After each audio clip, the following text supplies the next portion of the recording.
Welcome to special analysis. నేను రమా మండవ. ఈరోజు అనాలిసిస్లో భాగంగా మనం తీసుకోబోతున్న టాపిక్ ఏంటంటే, మనం ఈరోజు అనాలిసిస్కి ఒక టైటిల్ పెట్టున్నాం. ఆ టైటిల్ ఏంటంటే మోహిత్ రెడ్డిని లోకేష్ టార్గెట్ చేశారా అనేసి. చెవిరెడ్డి ఏకైక వారసుడు మోహిత్ రెడ్డి, చెవిరెడ్డి మోహిత్ రెడ్డి. ఈ రోజున మోహిత్ రెడ్డికి కూడా లిక్కర్ మాఫియా వ్యవహారంలో ఆయనకి సంబంధం ఉంది, డైరెక్ట్ ఇన్వాల్వ్మెంట్ ఉంది అని చెప్పేసి ఈరోజు ఏపీసీఐడి పోలీసులు ఆయనకి నోటీస్ కూడా ఇవ్వడం జరిగింది. రేపు ఆయన్ని ఏదైతే విచారణ కూడా రమ్మంటున్న పరిస్థితి అయితే ఉంది. ఇప్పటికే ఆయన తండ్రి చెవిరెడ్డి భాస్కర్ రెడ్డి అరెస్ట్ అయి ఉన్నారు ఈ కేసులో. నిజానికి మనం చూస్తే ఇప్పటిదాకా ఈ లిక్కర్ స్కామ్లో జరిగిన అరెస్టులు పరంపర మనం ఒకసారి చూసినట్లయితే ఎవరు కూడా నాన్ పొలిటికలే ఉన్నారు. ఇప్పటిదాకా మనం చూస్తే సజ్జల శ్రీధర్ కానీ, రాజకేసీ రెడ్డి కానీ, వీళ్ళంతా ఈ రోజున నాన్ పొలిటికలే. జగన్ ఓఎస్టీ కృష్ణమోహన్ రెడ్డి కానీ వీళ్ళంతా. ఫస్ట్ పొలిటికల్ అరెస్ట్ జరిగింది అంటే అది చెవిరెడ్డి భాస్కర్ రెడ్డిదే. ఈరోజు చెవిరెడ్డి భాస్కర్ రెడ్డి అరెస్ట్ అయిన తర్వాతే నెక్స్ట్ అసలు ఆయన బయటకు వచ్చే అవకాశం ఎప్పట్లో ఉంది. దెన్ ఆయన ఈరోజు అరెస్ట్ అయ్యారు కాబట్టి కాన్స్టిట్యున్సీ పరిస్థితి ఏంటి అనేది ఒక చర్చ. ఎందుకంటే ఈ రోజున మనం చెప్పుకుందాం, ఆయనకు 2 కాన్స్టిట్యున్సీలు ఉన్నాయి. ఒకటి మొన్న ఒంగోలు నుంచి ఆయన ఎంపీగా పోటీ చేశారు వైఎస్ఆర్సీపీ నుంచి. ఈరోజు ఎంపీగా ఉన్న వైఎస్ఆర్సీపీ వైపు నుంచి. మరోవైపు చూసినట్లయితే ఈరోజు ఆయన తన సొంత కాన్స్టిట్యున్సీని చంద్రగిరిని కూడా రిప్రజెంట్ చేస్తూ వస్తున్నారు. పేరుకి ఆయన కొడుకు మొన్నటి ఎన్నికల్లో పోటీ చేసినప్పటికీ బట్ ఆయన రిప్రజెంట్ చేస్తూ వస్తున్నారు చంద్రగిరి కాన్స్టిట్యున్సీని. సో ఈ 2 కాన్స్టిట్యున్సీస్ పూర్తిగా డైలమాలో పడ్డట్టే అని అందరూ కూడా లెక్కలు కడుతూ ఉన్నారు. అంతో కొంచెం చంద్రగిరి కాన్స్టిట్యున్సీ మీద మోహిత్ రెడ్డి అయినా ఫోకస్ పెడతారేమోనని వైఎస్ఆర్సీపీ కూడా భావించింది. బట్ ఇలాంటి సమయంలో చెవిరెడ్డి మోహిత్ రెడ్డికి కూడా ఈ రోజున సిఐడి అధికారులు నోటీస్ ఇవ్వడం జరిగింది. ఆయన విచారణ కూడా పిలుస్తూ ఉన్నారు. ఈ క్రమంలో మోహిత్ రెడ్డి అరెస్ట్ కూడా ఖాయమన్న చర్చ జరుగుతోంది. అయితే ఆ స్థాయిలో అంత సీరియస్గా అటు మోహిత్ రెడ్డి మీద కానీ ఇటు చెవిరెడ్డి మీద కానీ లోకేష్ అంటే ఎందుకు ఫోకస్ పెట్టింది అనేది కూడా పూర్తి స్థాయిలో చర్చనీయాంశం అవుతూ ఉంది. ఇక్కడ అనేక కారణాలు మనం చెప్పుకోవచ్చు దీనికి. ఎందుకంటే పూర్తి స్థాయిలో లిక్కర్ స్కామ్ వ్యవహారంలో ఇన్వాల్వ్ అయ్యి అడ్డంగా దొరికిపోయి ఆధారాలతో సహా ఈ రోజున వాళ్ళు పోలీసులకు దొరకడం అనేది ఒక అంశం అయితే, ఇంకోటి ఇక్కడ అనేక గతంలో 5 ఏళ్ల పాటు జరిగిన అనేక అరాచకాలు కూడా ఈ అరెస్టులకు కానీ ఈ వీటికి కానీ ఒక కారణం అని మనం అనుకోవచ్చు. అయితే ఫస్ట్ ఫ్రీ ఫేజ్గా మనం చెప్పుకోవాల్సింది ఏంటంటే, మొన్నటి ఎన్నికల సమయం కంటే ముందు గతంలో మనకి తెలుసు చెవిరెడ్డి భాస్కర్ రెడ్డి వైఎస్కు ఒక అనుంగు ఫాలోయర్గా ఆయనకి ఒక పేరుంది. అప్పట్లోనే ఆయన టీటీడీ బోర్డు మెంబర్గా చేశారు, తుడా చైర్మన్గా కూడా వ్యవహరించారు. ప్రత్యక్ష ఎన్నికలతో సంబంధం లేకపోయినప్పటికీ బట్ కాంగ్రెస్లో వైఎస్కి అన్నీ తానే అయ్యారు కూడా చాలా సందర్భాల్లో. ఆయన వైఎస్ మరణానంతరం చెవిరెడ్డి భాస్కర్ రెడ్డి ఆ పార్టీలోకి రావడం జరిగింది. జగన్మోహన్ రెడ్డి 2014 ఎన్నికల్లో ఫస్ట్ టైం చెవిరెడ్డికి టికెట్ ఇచ్చారు, చంద్రగిరి టికెట్. బట్ ఆ ఎన్నికల్లో ఫస్ట్ టైం అటెంప్ట్ చేసిన ఎమ్మెల్యేగా గెలిచారు చెవిరెడ్డి భాస్కర్ రెడ్డి. ఇక గెలిచిన తర్వాత ఆ రోజు పార్టీ ప్రతిపక్షంలో ఉన్న అనేక ఇష్యూస్లో ఆయన ఎప్పుడు కూడా వార్తల్లో ఉండేవాళ్ళు.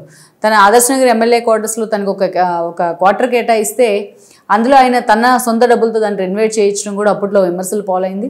ఇక అటు అసెంబ్లీలో కానీ ఇటు బయట జగన్మోహన్ రెడ్డి కోసం వాయిస్ వినిపించే క్రమంలో పాపం అనేక సార్లు అధికార పార్టీకి కూడా చెవిరెడ్డి టార్గెట్ అవుతూ వచ్చారు. ఇక వేరే 2019 ఎన్నికలు వచ్చాయి. 19 ఎన్నికల్లో మరోసారి చంద్రగిరి నుంచి పోటీ చేశారు. దెన్ అప్పుడు రాష్ట్ర వ్యాప్తంగా జగన్మోహన్ రెడ్డి వేవ్ కూడా ఉంది. ఈ క్రమంలోనే ఆ రోజున చెవిరెడ్డి గెలిచారు, ఎమ్మెల్యేగా గెలిచారు. గెలిచిన తర్వాత చాలామంది అనుకుంది ఏంటంటే చెవిరెడ్డి భాస్కర్ రెడ్డికి జగన్మోహన్ రెడ్డితో ఒక సన్నిహిత సంబంధాలు ఉన్నాయి. ఆయన జగన్మోహన్ రెడ్డి క్యాబినెట్లో మినిస్టర్ అవుతారని కూడా అందరూ లెక్కలు కట్టారు. బట్ జగన్మోహన్ రెడ్డి మాత్రం అటు భూమనాని ఇటు చెవిరెడ్డిని పక్కన పెట్టి అదే జిల్లా నుంచి ఆ రోజున పెద్దిరెడ్డి రామచంద్రారెడ్డికి మంత్రి పదవి ఇవ్వడం జరిగింది. ఇక అక్కడి నుంచి మనం చూస్తే ఇక సెకండ్ ఎక్స్పాన్షన్లోనైనా తనకు మంత్రి పదవి వస్తుందని అనుకున్నారు కానీ బట్ రోజాకు అవకాశం కల్పించారు జగన్మోహన్ రెడ్డి. మరోవైపు చూసినట్లయితే అటు చంద్రగిరి కాన్స్టిట్యున్సీలోనే కాదు అటు పక్కనున్న కాన్స్టిట్యున్సీలో జిల్లాలో కూడా తనకంటూ ఒక ఇండివిజువల్ ఇమేజ్ క్రియేట్ చేసుకోవడంలో చెవిరెడ్డి సక్సెస్ అయ్యారనుకోవాలి. ఎస్పెషల్లీ చంద్రగిరి కాన్స్టిట్యున్సీలో అక్కడున్న ప్రజలకి ఏదైతే కానుకల రూపంలో ఇవ్వడం కానీ తన ఓటర్లను మభ్యపెట్టే ప్రయత్నాలు కానీ అనేక రకాలుగా డబ్బులు ఒక ఫ్లోటింగ్. ఆయన ఎప్పుడు కూడా భారీ ఎత్తున ఏది ప్లాన్ చేసినా ఒక భారీ ఎత్తున ప్లాన్ చేస్తూ ఎప్పుడు కూడా వార్తల్లో ఉండేవాళ్ళు. ఒక ఏదైతే భారీ ఎత్తున తన కోటేసే ప్రజల విషయంలో భారీ ఎత్తున వాళ్ళు గిఫ్ట్లు అందించడం, బహుమతులు ఇవ్వడం, ఎప్పుడు తన వైపు తన అభిమానుల్ని తన ఓటర్లని ఆకట్టుకునే ప్రయత్నంలో చెవిరెడ్డి మంచి స్ట్రాటజిస్ట్ అనుకోవాలి. అయితే ఈ క్రమంలోనే ఆయన జగన్మోహన్ రెడ్డి కూడా చాలా దగ్గరయ్యారు. అసలు జగన్మోహన్ రెడ్డి కోటరీలో మంత్రిగా లేకపోయినా ఆయన కోటరీలో ఒక కీలక సభ్యుడు అంటే కూడా అది ఆశ్చర్యం లేదు. ఎందుకంటే జగన్మోహన్ రెడ్డి వెంట తిరుమలకి వెళ్ళి పట్టు వస్త్రాలు కూడా శ్రీవారికి ఇవ్వని భారతిరెడ్డి అదే చెవిరెడ్డి భాస్కర్ రెడ్డి ఇంటి ముందు తిరుమల సెట్ వేసి అక్కడ శ్రీవారిని అదేవిధంగా అమ్మవారిని ఇద్దరిని కూర్చోబెట్టి ఒక గుడి సెట్ వేస్తే తిరుమల గుడి సెట్ అక్కడికి వెళ్ళి ఆమె అక్కడ ఆ కార్యక్రమాల్లో పూజా కార్యక్రమాల్లో పాల్గొన్న పరిస్థితిని మనం చూసాం. అంటే ఆ స్థాయిలో అటు భారతి కానీ ఇటు జగన్ కానీ చెవిరెడ్డిని దగ్గర చేసుకోవడంలో సక్సెస్ అయ్యారు. సో చెవిరెడ్డి కూడా అంతే లాయల్గా ఉండేవాళ్ళు. ఎంత లాయల్గా ఉండేవాళ్ళు అంటే పక్క రాష్ట్రంలో ఉన్న ముఖ్యమంత్రి కేసీఆర్ కూడా ఒక అనుంగు ఫాలోయర్గా మారిపోయారు చెవిరెడ్డి.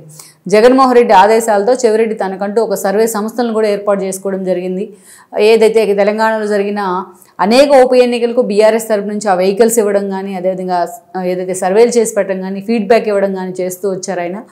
ఈవెన్ 23లో జరిగిన తెలంగాణ ఏదైతే ఎన్నికల్లో సాధారణ ఎన్నికల్లో ముందు రోజు రేపు ఉదయం పోలింగ్ అనగా ముందు రోజు నాగార్జున సాగర్ దగ్గర ఒక హడావిడి జరిగింది. తెలంగాణ పోలీసులు వర్సెస్ ఏపీ పోలీసులు అన్న విధంగా ఈ టోటల్ ఎపిసోడ్కి కూడా చెవిరెడ్డే కారణం అన్న చర్చ అప్పట్లో చాలా సీరియస్గా జరిగింది. అంటే అంత క్లోజ్ మానిటరింగ్ ఉండేది చెవిరెడ్డికి జగన్కు అండ్ కేసీఆర్కు మధ్య సంబంధాలని తెర మీదకి తీసుకురావడంలో. ఇక అయితే ఆయన మాత్రం టీటీడీ బోర్డు చైర్మన్ పదవి లేదు కానీ బట్ తోడా చైర్మన్గా చేశారు. టీటీడీలో ప్రత్యేక ఆహ్వానితుడిగా కూడా పనిచేస్తూ వచ్చారు. అయితే మొన్నటి ఎన్నికల సమయంలో తన కొడుకు టికెట్ ఇవ్వాలనే ప్రపోజల్ పెట్టినప్పటికీ స్టార్టింగ్లో జగన్ ఒప్పుకోలేదు. అయితే తర్వాత రోజుల్లో ఒంగోలులో తిరుమల తర్వాత పక్కన నెల్లూరు పక్కనే ఉన్న ప్రకాశం జిల్లా అనేక కీలక పరిణామాలు చోటు చేసుకున్నాయి. అప్పటికే ఏదైతే ఎంపీగా ఉన్న మాగొండ శ్రీనివాసరెడ్డి కొడుకు రాఘవరెడ్డి లిక్కర్ స్కామ్లో అరెస్ట్ అయ్యారు. అరెస్ట్ అయితే ఆయన్ని జగన్మోహన్ రెడ్డి ఎక్కడ ఆయన ఫ్యామిలీని పరామర్శించకపోవడం మాత్రం మాగొండలో ఒక అసహనాన్ని అయితే నింపింది. అటు సుబ్బారెడ్డితో ఉన్న ఇష్యూస్ కేంద్రంగా అటు బాలినేని కూడా మాగొండ వైపే మొగ్గు చూపుతూ వచ్చేవాళ్ళు. అసలు పార్టీలోకి ఆయన తీసుకొచ్చింది బాలినేని శ్రీనివాసరెడ్డి. సో ఈ క్రమంలోనే మాగొండ పార్టీ నుంచి ఎగ్జిట్ కావాలనుకున్నారు. జగన్మోహన్ రెడ్డి తను ఎలాగూ ప్రయారిటీ ఇవ్వట్లేదనే క్రమంలో అప్పుడు ఎగ్జిట్ కావాలనుకున్న సమయంలో బాలినేని లాస్ట్ మినిట్ వరకు ప్రయత్నం చేశారు పాపం ఆపేందుకు. కానీ ఎక్కడ ఆయన ఒప్పుకోలేదు జగన్. ఈ క్రమంలోనే తన కొడుకుతో సహా మాగుంట టీడీపీలోకి వెళ్ళిపోవడం జరిగింది. ఆఖరి నిమిషంలో చంద్రగిరిలో ఉన్న చెవిరెడ్డిని తీసుకొచ్చి జగన్మోహన్ రెడ్డి ఒంగోలులో పెట్టే ప్రయత్నం చేశారు. ఒంగోలులో ఎంపీగా నిలబడితే బాలినేని లాంటి వాళ్ళు వ్యతిరేకించినా జగన్మోహన్ రెడ్డి వినిపించుకోలేదు ఆ రోజున. సో అక్కడ తన లేడు కాబట్టి తన కొడుకు మోహిత్ రెడ్డిని తీసుకెళ్లి చంద్రగిరిలో ప్లాన్ చేశారు జగన్మోహన్ రెడ్డి. సో ఇద్దరు ఓడిపోయారు. అటు ఎంపీగా తండ్రి ఓడిపోతే ఇటు ఎమ్మెల్యేగా కొడుకు కూడా ఓడిపోవడం జరిగింది. ఇక ఓడిపోయిన తర్వాత కూడా ఈరోజు విజయసాయిరెడ్డి లాంటి వాళ్ళు బయటకు వెళ్ళిపోయారు పార్టీ నుంచి. సజ్జల లాంటి వాళ్ళు అసలు ఆయన జగన్ కోటరీలో కీలక సభ్యుడిగా ఉంటే మేము ఒప్పుకోంటే ఆయన పక్కన ఉన్న వాళ్ళంతా గొడవ పెడుతూ ఉన్నారు. సో ఓఎస్డీగా ఉన్న కృష్ణమోహన్ రెడ్డి లాంటి వాళ్ళు కూడా ఈ రోజున జైలుకి వెళ్ళి ఉన్నారు. ఇలాంటి పరిస్థితుల్లో చెవిరెడ్డే ఈరోజు జగన్మోహన్ రెడ్డికి అన్నీ తానే అయ్యాడు. ఇక అన్నీ సజ్జల ప్లేస్లో చెవిరెడ్డి అని కూడా పార్టీలో డిస్కషన్స్ వస్తూ ఉన్నాయి. ఆ స్థాయిలో చెవిరెడ్డి మీద హోప్స్ పెట్టుకున్నారు జగన్మోహన్ రెడ్డి. అలాంటి పరిస్థితుల్లో ఈరోజు చెవిరెడ్డిని టార్గెట్ చేయడం అంటే ఆల్మోస్ట్ వైఎస్ఆర్సీపీ పూర్తి స్థాయిలో వైఎస్ఆర్సీపీకి జగన్మోహన్ రెడ్డికి ఆఫ్ 50% చెక్ పెడతామే అనుకోవాలి. స్ట్రాటజీస్ విషయంలో కావచ్చు, డబ్బులు పంపకాల విషయంలో కావచ్చు, మిగతా విషయంలో కావచ్చు. ఇక అదేవిధంగా ఇక్కడ చెవిరెడ్డి కూడా అడ్డంగా దొరికిపోయారు. ఒంగోలు నుంచి ఎంపీగా పోటీ చేసిన క్రమంలో ఆల్మోస్ట్ అక్కడ చాలా భారీ ఎత్తున డబ్బు పట్టుబడింది. సో అదంతా చెవిరెడ్డిదే అంటూ కూడా అక్కడ దొరికిన వాళ్ళు కూడా చెప్పడం జరిగింది. ప్రద్యుమ్న కన్స్ట్రక్షన్స్ లాంటి వాళ్ళు కూడా ఈరోజు ఇందులో ఇన్వాల్వ్ అయి ఉన్నారు పూర్తి స్థాయిలో. సో మొత్తానికి చూసినట్లయితే ఈ ఇష్యూలో మోహిత్ రెడ్డి కూడా ఆ మనీని తీసుకెళ్లి మొత్తం కాన్స్టిట్యున్సీలో ప్రజలకు ఓటర్లకు పంచారు అన్న అభియోగాలు ఉన్నాయి ఆయన మీద. ఆధారాలతో సహా ఈరోజు పోలీసులు ఆయన్ని కూడా విచారణకు పిలిపించారు. రేపో మాపో మోహిత్ రెడ్డి అరెస్ట్ అన్న చర్చ కూడా జరుగుతుంది. అయితే ఇక్కడ పొలిటికల్ వెండెట్టా ఉందనేది వైసీపీ చేస్తున్న ప్రచారం. ఎందుకంటే పులివర్తి నానికి వర్సెస్ చెవిరెడ్డికి మధ్య ఏ స్థాయిలో ఫైట్ జరిగింది, ఆయన మీద ఎలా భౌతిక దాడులు జరిగాయి నాని మీద అనేది మనకు తెలుసు. సో అక్కడ పులివర్తి నాని మోహిత్ రెడ్డికి చెక్ పెట్టే ప్రయత్నం చేస్తుంటే ఒంగోలు అటు బాలినేని లాంటి వాళ్ళు కూడా జనసేన మీద కూడా ప్రెజర్ బిల్డ్ చేస్తూ ఉన్నారు చెవిరెడ్డి విషయంలో అన్న చర్చ అయితే ఉంది. అందుకే కూటమి సర్కార్ కూడా ఇలాంటి వాళ్ళందరినీ జగన్మోహన్ రెడ్డికి అత్యంత క్లోజ్ సర్కిల్స్లో ఉండి అరాచకాలకు కేర్ ఆఫ్ అడ్రస్గా ప్రభుత్వాన్ని మార్చిన వ్యక్తుల మీద కూడా కూటమి సర్కార్ ఫోకస్ పెట్టింది.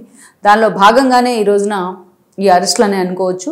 సీరియస్గా ఆధారాలు సహా వాళ్ళని పూర్తి స్థాయిలో బుక్ చేసే ప్రయత్నం అయితే జరుగుతూ ఉంది.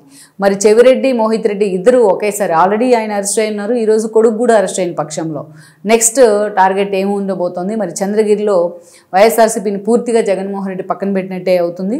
తండ్రి కొడుకులు ఇద్దరూ లేరు కాబట్టి అటు ఒంగోలు పరిస్థితి ఏంటి అనేది కూడా ఇంకో కీలకాంశం అయితే కాబోతుంది. లెట్స్ సీ మరి ఈ విషయంలో ఏం జరుగుతుంది అన్నది కూడా ఇంకొద్ది రోజుల్లోనే తేలిపోబోతోంది.